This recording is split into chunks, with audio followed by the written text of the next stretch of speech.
Hi there. I want to talk to you today about the benefits of walking. Here is why I think walking is so awesome. First of all, the health benefits of walking. Walking helps with weight loss and prevents becoming overweight in the first place. Walking reduces blood pressure and risk of becoming hypertensive. Walking reduces blood sugar, can reverse diabetes, and reduces risk of becoming diabetic in the first place. And walking increases lifespan. The health benefits of walking could be said for the health benefits of other activities. So why do I place such value and significance on the activity of walking? Well, first of all, walking is something we can sustain throughout our lifetime. Compare this to other high impact activities like running. Most runners I know end up with knee replacements or end up not being able to run because of the trauma to their joints.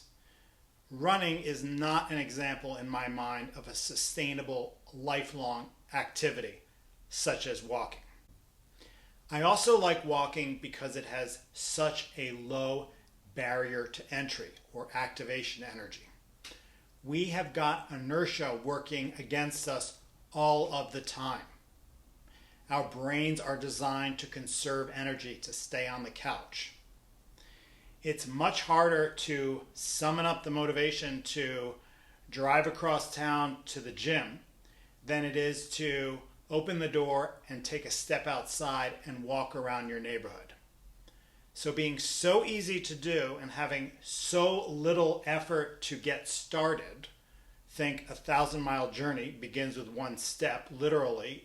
Stepping is such a manageable thing. It's easy for us to overcome that inertia we face every single day when it comes to doing all sorts of physical activities. How many steps do you need to take each day to get the maximum benefit from walking? It looks like about 12,000 steps. This study that I'm showing a graph for illustrates the benefit of walking, and you can see that the lowest risk of death occurs at about 12,000 steps per day. Similar results hold true for the other conditions I've mentioned that benefit from walking, including achieving an optimal weight, lowering your blood pressure, and reversing risk for diabetes. What is 12,000 steps? It's about 5.5 miles for me, and it's about 2 hours of walking. Here's what I recommend for incorporating walking into your day. First of all, I recommend you get a Fitbit or Apple Watch, some way of monitoring your steps. The average American takes about 6,000 steps a day, but most of us overestimate the amount of walking we're doing. So having an accurate baseline is really helpful. And when you begin a walking program, it's really motivating to see your step count increasing.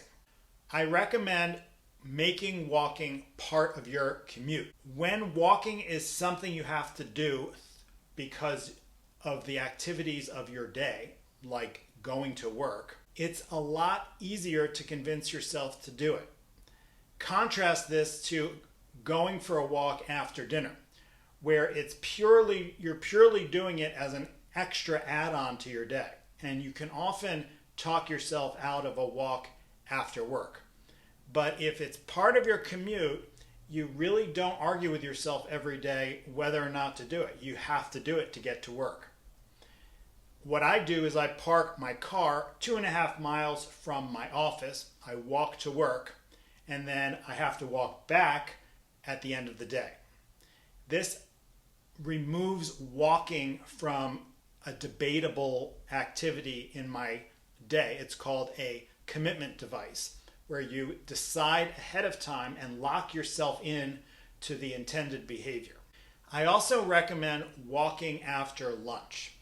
There are physiologic benefits for walking after lunch. in terms of increasing our muscle sensitivity to insulin. So we're able to take up glucose from the bloodstream and use it as fuel after a meal if we walk. I also like walking after meals though, because we often have a little bit of free time. It's a break in our day, so we don't feel it's that much of an interruption after a lunch to go for a walk.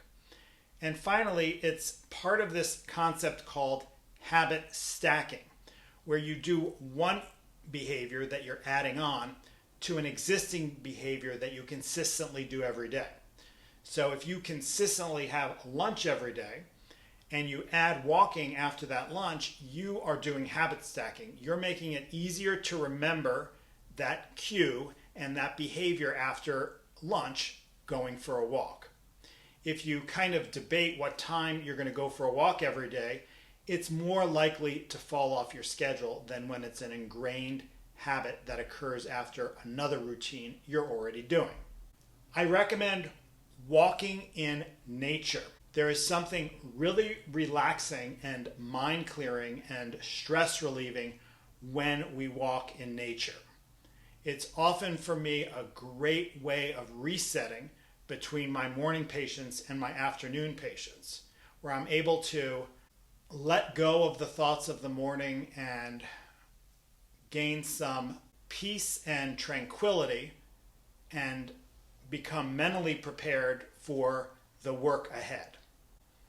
And finally, if it's possible, see if you can take a friend along with you for your walks, or use that time to call a friend. What I have found is that when I walk with others, part of it is you kind of encourage each other. One of you might not feel like going for a walk one day, and the other one can help motivate you to get going. But also, it's more enjoyable often to have someone to talk to.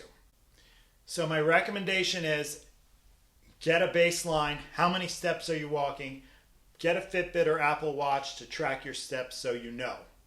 Then aim to increase your steps by about 30 minutes each day and go from there. Ultimately aim for 12,000 steps per day.